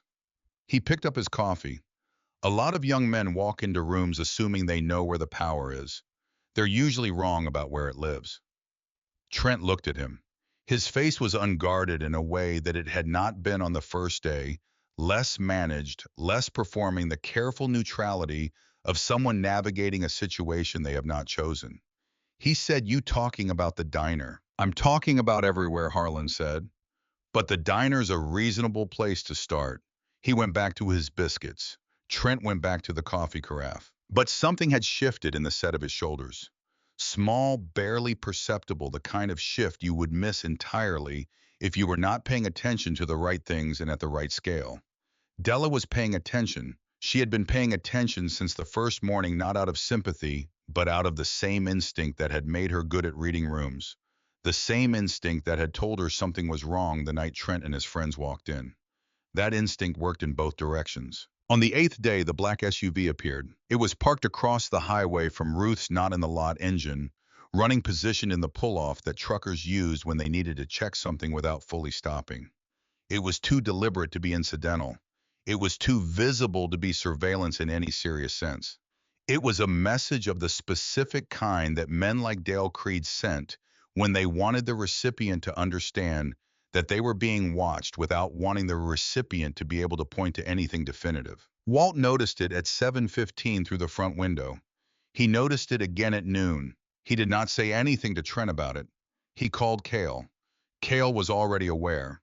Mac had flagged it 40 minutes earlier through the network of people who had been paying attention to Parker County since the night at the Bluebird. Two vehicles, Mac told him. This one and one more on the East Road coming in from the highway junction. They're not positioned for information. They're positioned to be seen. It's acceleration, Cale said. He's feeling the FBI contact moving, and he's responding. He's also sending a message to Trent, Mac said. He wants to know if Trent can be pulled back. Cale understood immediately. If Trent saw the vehicles and felt the implicit pressure in them and walked out of the diner, the arrangement collapsed. The Mercer-Voss cooperation that the 30 days represented dissolved. The space Dale Creed needed reopened. And if Trent stayed. Then Dale had a different problem, Max said, and a shrinking timeline. On the 10th day, a piece of paper appeared under the back door of Ruth's mile marker. Walt found it when he came in at 4:30 to start the morning prep. 4 words handwritten in block letters on a plain sheet, nothing identifying about the paper or the hand. 30 days is too long. Walt stood in the kitchen holding the paper for a moment. Then he folded it and put it in his shirt pocket and turned on the grill and started the coffee and did not tell Trent about it when Trent arrived at 5:58. He called Cale. Cale called Mac. By 6:15, before the first regular had arrived for breakfast, there were 2 additional sets of eyes on the perimeter of the property. Not visible from the road, not visible from the diner, but there. Inside the kitchen, the morning moved at its own pace. Clara Hodge came in at 11 and Trent had her soup at the right temperature without being told what the right temperature was. Harlan Pruitt watched this happen from his stool and said nothing. But the way he picked up his coffee cup and drank from it had a quality of acknowledgement in it that did not require words. And on the 15th day, the day that changed the shape of everything, Trent Voss received a phone call. I was in the kitchen running hot water over a stack of breakfast plates when his phone buzzed in his pocket. He looked at the screen. The name on it was a friend from his previous life, a young man named Jordan who had been at the diner that night, who had stood to one side and laughed when Trent grabbed Della's wrist, and had been sending careful, increasingly distant text messages in the weeks since. He answered. The voice on the other end was not Jordan's. It was flat and male and unhurried in the way of someone who believes they control the timeline of a situation. Trent, the voice said, you don't know my name, but you've seen me. Think about Fane's bar. Think about the man who was always nearby when things were being decided. Trent went still. The hot water ran over the plates, and he did not move to turn it off. He recognized the voice after a moment, not from a name or a direct conversation, but from proximity, from the accumulated sensation of a presence that had been near without ever being central, that had been in the room without ever being the focus of the room. He had registered it without processing it at the time because there had been no reason to process it. Now there was every reason. He kept his voice completely even. He said, what do you want? The voice said, I want you to understand that what you're doing at that diner, the 30 days, the whole arrangement, it was a generous gesture, and now it's finished. It ends today. Your friend Jordan is with me right now. He's fine. He will stay fine. But I need you to walk out the back entrance of that diner in the next 20 minutes and get in the car that will be in the lot when you come out. And I need you to not tell the Mercer people, because if you tell the Mercer people, Jordan's situation becomes more complicated. 20 minutes, the voice said. The call ended. Trent stood at the sink with the hot water running over the plates and the phone in his hand, and the kitchen around him going about its ordinary business. The dishwasher cycle was running its low mechanical sound. The grill was going in the next room. He could hear Walt moving the particular pattern of footsteps that he had memorized over 15 days, without intending to the sound of a man who knew exactly where everything was and moved through the space accordingly. He looked through the service window into the dining room. Harlan Pruitt was at his stool at the counter. Walt was behind the grill. Della was at the far end refilling the napkin dispensers. 3 truckers occupied 2 booths working through their breakfasts with the focused silence of men who had early deadlines and were eating with purpose.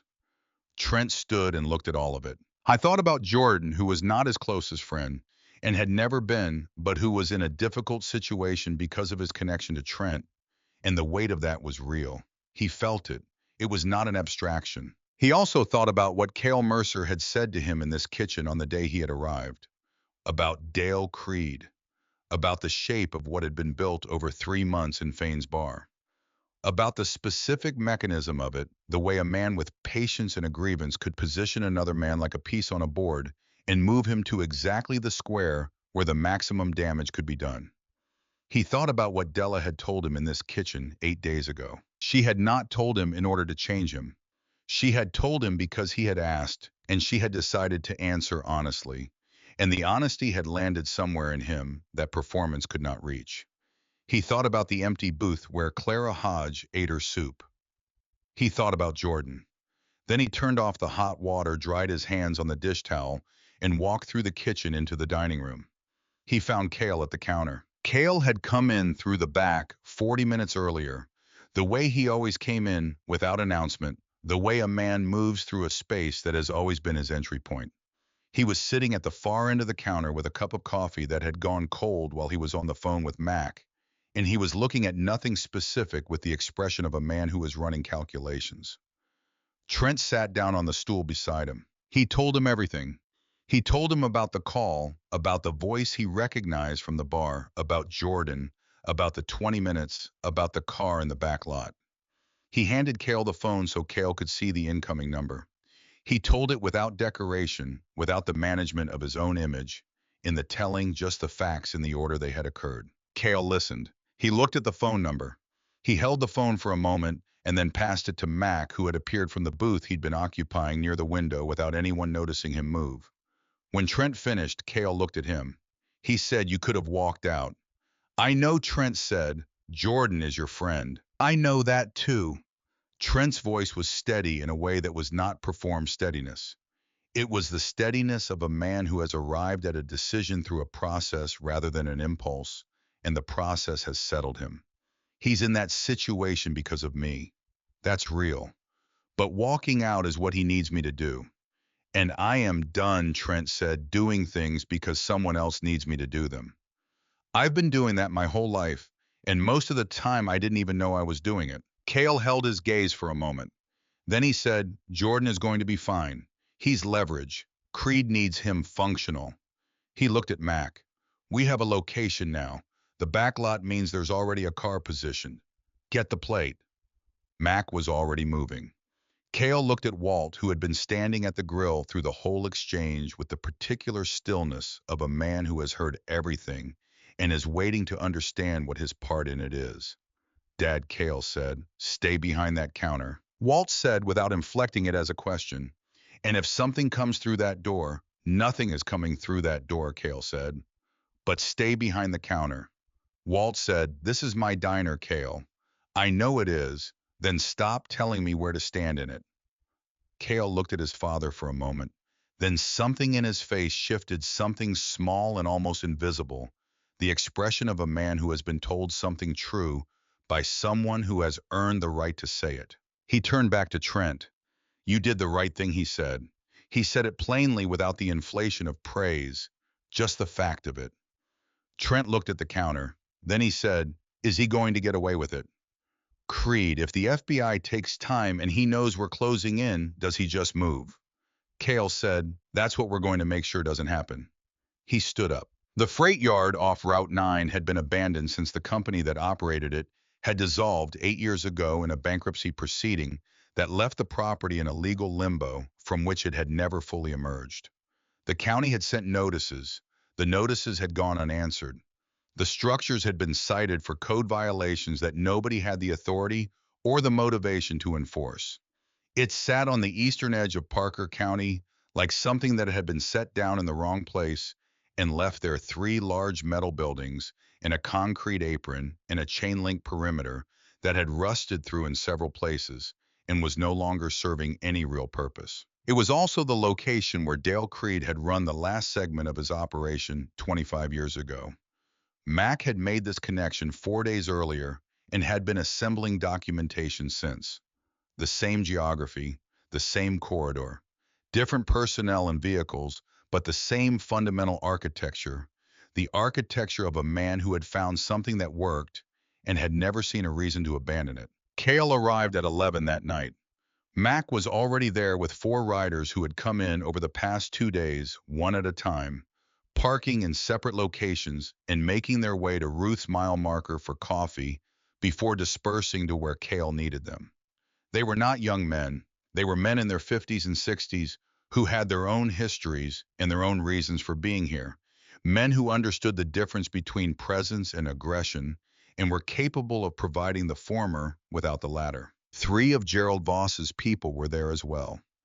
Gerald had made the call himself when Cale reached him at 4 that afternoon. He had not asked for details. He had asked one question, which was, "What do you need and when?" Cale had told him. Gerald had said, "I'll have people there." They were not Voss enforcers in the old sense of the term. They were men who were loyal to Gerald personally and who understood that what was being asked of them tonight was to stand in a specific place and make their presence visible and not initiate anything regardless of what happened. The whole architecture of the evening depended on that last part.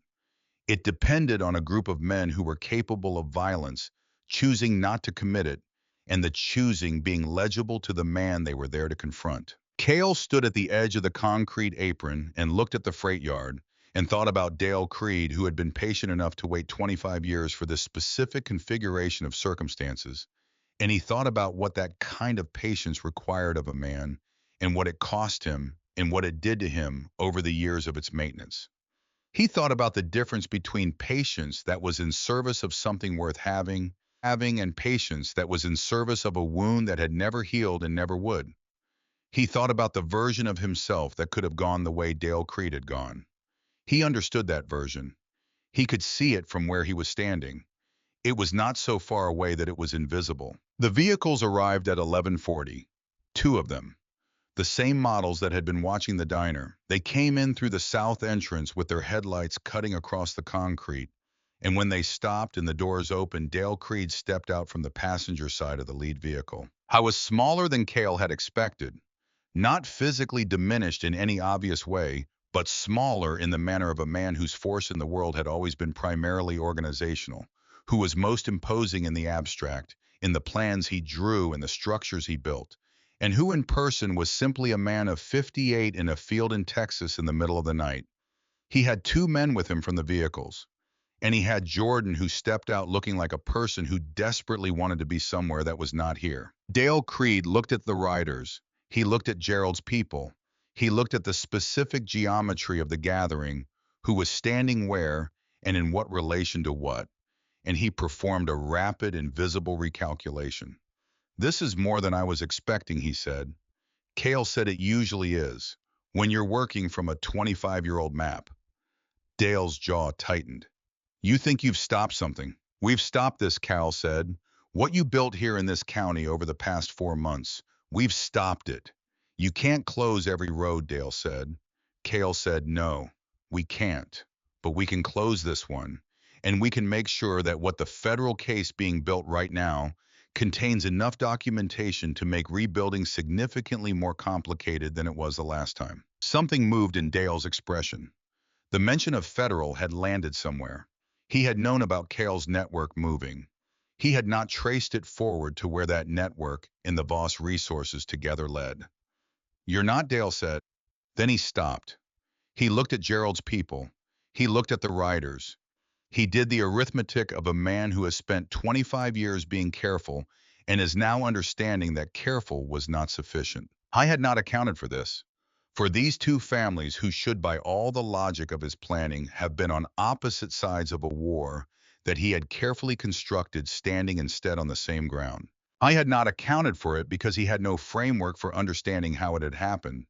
He understood organizations and leverage and the mechanics of how history between people generated predictable behavior.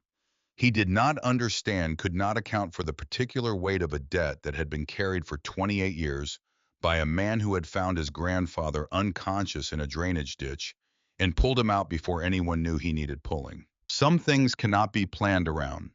Some things fall outside the architecture of even the most patient calculation, Jordan Cale said. Jordan looked at him. "Phone in your pocket," Cale said. "Call anyone you want. Tell them where you are. You're free to go." Jordan looked at Dale. Dale's expression was doing something complicated.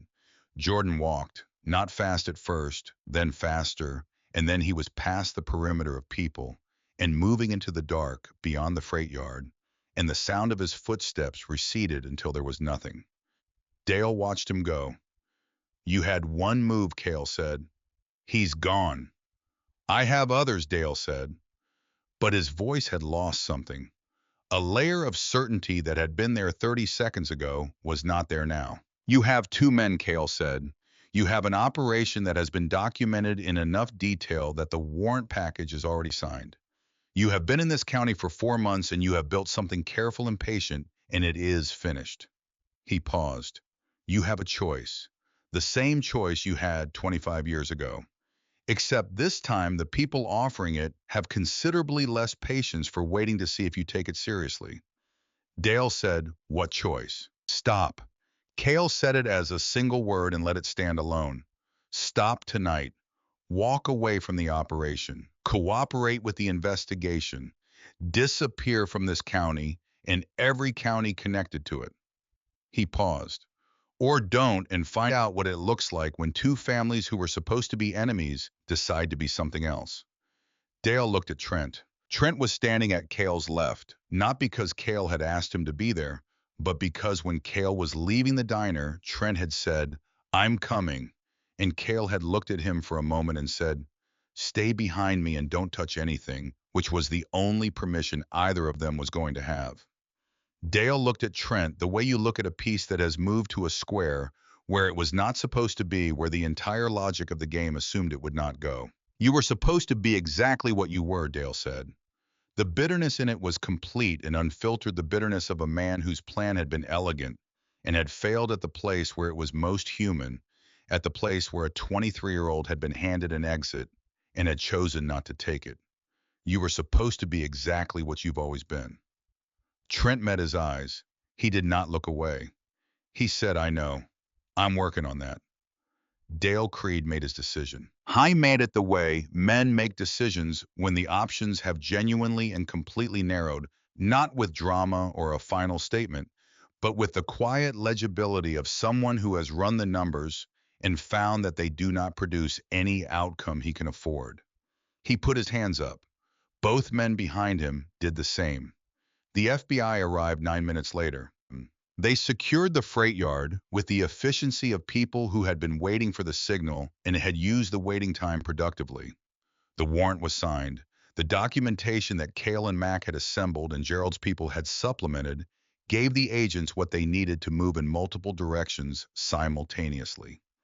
Dale Creed and his two men were secured. The vehicles were processed. The paperwork began its long and methodical work of converting what had happened in a parking lot in November into something permanent. Cale stood at the edge of the concrete and watched and felt something that took him a moment to name. It was the specific relief of a man who has gone looking for something and found it without having to become someone he had decided not to be. Not the relief of an ending. The relief of a door that had been left open for 25 years, finally quietly closing.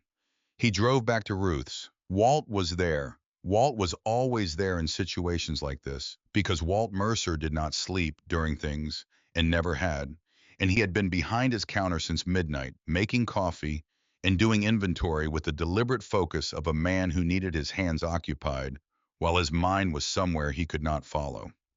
The diner was lit from inside and visible from the highway, and the door was unlocked and the coffee was made. And if you were driving past Ruth's mile marker on Highway 287 at 2 in the morning, you might have looked at the lit windows and thought simply that someone was inside, who had decided that the inside was where they needed to be. Cale came through the back. Walt looked up. They looked at each other across the length of the diner, father and son. 58 years of being these two specific people in relation to each other. The whole complicated and layered and deeply ordinary history of it present in the looking. It's done, Cale said. Walt let out a breath. Slow and long, the breath of a man who has been holding something without knowing he was holding it, and the release of it revealed the holding. Anyone hurt, Walt said. No. Cale said it simply. No one. Walt nodded. He picked up the coffee pot. He began refilling mugs. Harlan Pruitt was there. He had come in at 1 in the morning after receiving a call from someone in the network who understood that Harlan needed to be present for this, not for any operational reason, but because he had sat at this counter on the morning this began and said I was here and I didn't do a thing, and the weight of that needed a counterweight. He sat on his stool and wrapped his hands around his mug and did not say anything when Cale sat down beside him. But the quality of his sitting changed in a way that communicated everything it needed to communicate. Trent arrived at 5:45, not from his father's car. On foot, which given the geography of where Gerald had dropped him, meant he had walked a significant distance in the cold November dark without any particular requirement to do so. He came through the back door carrying 2 supply boxes and a flat of eggs he had intercepted from the overnight delivery driver whose truck he had seen idling at the highway junction and had flagged down. He set the boxes on the prep table. He washed his hands. He found his apron on the hook where it always was. He looked at the dining room through the service window. The riders who had been at the freight yard were at the counter and in the booths, most of them showing the specific kind of tiredness that came from a long night of being prepared for something and then having the something resolve without requiring what they had prepared for. Harlan Pruitt was at his stool. Walt was at the grill. Trent pushed through to the dining room and went to the coffee station and started a fresh pot without being asked and without looking around to see who was watching. He took the first finished cup to the nearest booth to a rider in his late 60s who was sitting with his eyes half closed and his shoulders at the particular angle of someone whose body was ready to stop before his mind had agreed to it. The rider looked up. "Thank you, son," he said, without ceremony. "The way you say something to someone who has brought you what you needed." "Yes, sir," Trent said, and moved to the next table. Walt watched him from the grill. I watched him move through the room with the competence of someone who had learned where everything was and how the flow of the space worked, who had stopped fighting the logic of the room and started moving within it. It was not the movement of someone performing a lesson learned. It was the movement of someone who had been shaped by 15 days of actual work into a slightly different configuration than the one he had arrived in. Walt said, "Trent." Trent turned. "Why are you early?" Walt said. He said it quietly, genuinely, the way he asked questions that were really invitations. Questions that created space for an honest answer rather than demanding a specific one. Trent held the coffee carafe in both hands. He looked at Walt Mercer across the diner at the man whose face still showed the fading yellow edge of a bruise along the cheekbone, whose hands had been wrapped in athletic tape for 2 weeks, and were only now moving without the careful compensation of a man managing pain, whose apron had been on since 4:30 and whose grill had been running since 4:45, and who would be here until the last customer left tonight, just as he had been every day for 22 years. Trent thought about the answer. He did not reach for a performance of the answer.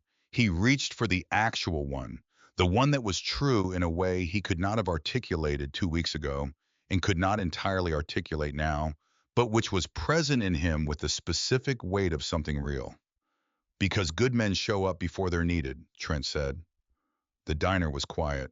Harlan Pruitt picked up his coffee cup and drank from it without comment, but the way he set it back down had something in it. One of the riders shifted in his seat. Della, who had come in at 5:30 and was at the far end of the counter restocking the sugar dispensers, pressed her lips together in the way that in a private moment would have been a different expression entirely. Cale sat at the counter with his coffee mug in both hands and looked at his father. Walt Mercer looked at the 23-year-old standing in his diner at 5:45 in the morning, holding a coffee carafe, and something moved in the old man's face. Something deep and unhurried and certain. The expression of a man who has spent 22 years believing that people contained more than they showed and had just been offered again the proof of it. He turned back to the grill. "There's biscuit dough in the bowl," he said. "Get it in the oven. We open in 15 minutes. "Yes, sir," Trent said. He set the carafe down. He found the bowl. He found the pan. He did the work. Gerald Voss arrived at 7 when the morning rush was at its thickest, and the diner was running at the particular productive velocity of a place that knew what it was doing. He came in through the front door, which was the door anyone came through when they were arriving as a customer and not as something else. He did not take a booth. He did not take a table. He sat at the counter in the space between Harlan Pruitt and a pipe worker who had come off night shift, and he ordered coffee the way anyone ordered coffee. When Trent brought it to him, they looked at each other. There was history in the looking. 58 years of a father and a son being these two specific people in relation to each other.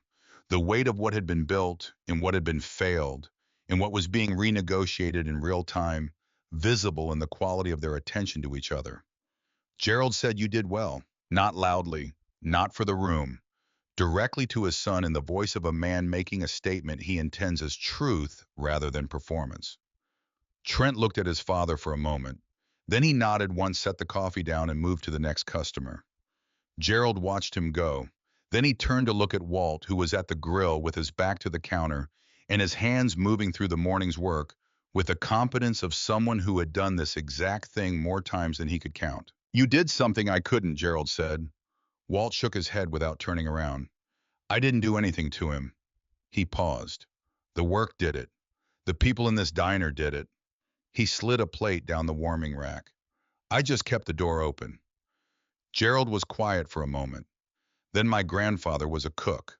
30 years. He fed people regardless of what they could pay. He never talked about it as generosity. He talked about it as what you did when you could cook and someone was hungry. Walt turned around. He looked at Gerald Voss across the counter. Two men in their 60s on opposite sides of a piece of formica, and between them the accumulated weight of 28 years of an unspoken debt, and the particular history of a county and the lives of the people in it who had been shaped by how these two men's families had arranged themselves. Your grandfather sounds like someone I would have liked to know, Walt said. Gerald held his gaze. He said, there's something I want to do for this diner.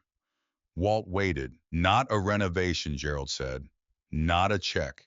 Something that reflects what this place actually is. He paused.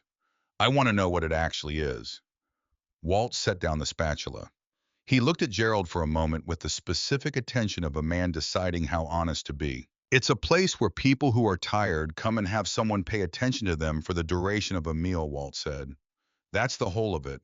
People come here when they need to be somewhere that notices them. If you want to do something for this diner, send me the people who need that. That's the only gift this place can use. Gerald looked at him for a long moment. Then he nodded slowly, the nod of a man who has received something he understands is worth receiving and is trying to receive it properly. He drank his coffee. He left more on the counter than the bill required in the way that people left money at Ruth's mile marker when they understood what they were tipping for. He walked out through the front door into the November morning, and the bell above the entrance rang once, and through the window, the parking lot was visible and the highway beyond it, and the flat, enormous Texas sky above everything blue and cold and washed clean by the previous night's temperature. Cale watched his father move behind the counter. I watched the morning go about its business in the way that mornings at Ruth's mile marker always went about their business, which was to say with the particular competence of a place that had been doing this long enough that the competence had become structural, built into the walls and the floor and the smell of the air. He thought about a man in a drainage ditch 28 years ago and the rider who had gone back for him. He thought about the leather vest in his saddlebag. I thought about what his father had said on the night of the full telling the question Walt had asked, and the answer Cale had given. Does it mean the same thing? No, it doesn't. He had not put the vest away since then. He did not think he was going to put it away, but he had come to understand in the way you come to understand things that require time and the right circumstances, that wearing something and being defined by it were not the same thing, and that the distinction was the most important kind of distinction there was. The chugging of the bell above the door announced a new customer, then another. Then the morning rush found its full voice, and the diner filled with the sounds of people being fed and coffee being poured, and the low productive murmur of a room that was doing what it had always done, which was to hold whoever came through the door for the duration of their staying and send them back out into the world with something they had not had when they arrived. Walt flipped eggs on the grill. His hands moved with the authority of 22 years of this specific work in this specific place. The grill was at the temperature it needed to be. The coffee was fresh. The biscuits that Trent had put in the oven at 5:50 that morning were coming out in rotation, golden and consistent, the product of a recipe that had not changed since the previous owner's time. Cale sat at the counter and drank his coffee and said nothing. He did not need to say anything.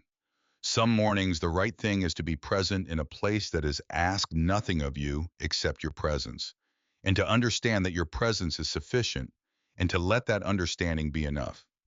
He had learned this from his father, who had been learning it himself for 79 years, who had built an entire life around it without ever making a speech about what he was doing or why. Ruth's mile marker sat beside Highway 287, in the way it had always sat there, in the way it would continue to sit there, and the door was open, and the coffee was made, and the grill was running, and anyone who needed what the place had to give was welcome to come through the door and find it waiting. Somebody had already shown up. That was the thing Walt Mercer had understood for 22 years, the thing his father had understood before him, the thing that Cale was only now at 58 years old, beginning to understand properly, to understand not as a principle, but as a practice, not as something you said, but as something you did every morning before anyone asked you to, the thing that made the difference between a place that was simply open and a place that was genuinely there. You show up before you're needed. You turn on the lights. You make the coffee. You keep the door open. And then you wait for whoever needs it. And when they come, you pay attention to them for the duration of their staying. And you send them back out into the world a little less alone than they were when they arrived. And you do this every morning for as long as you are able to do it. And you do not require an audience for the doing. And you do not need anyone to tell you that it matters, because you already know that it matters, because you have watched it matter for long enough that the watching itself has become a form of knowing. The highway outside was waking up. The morning light had found its full angle.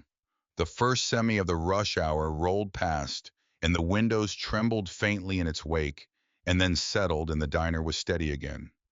Walt Mercer stood at his grill and did his work.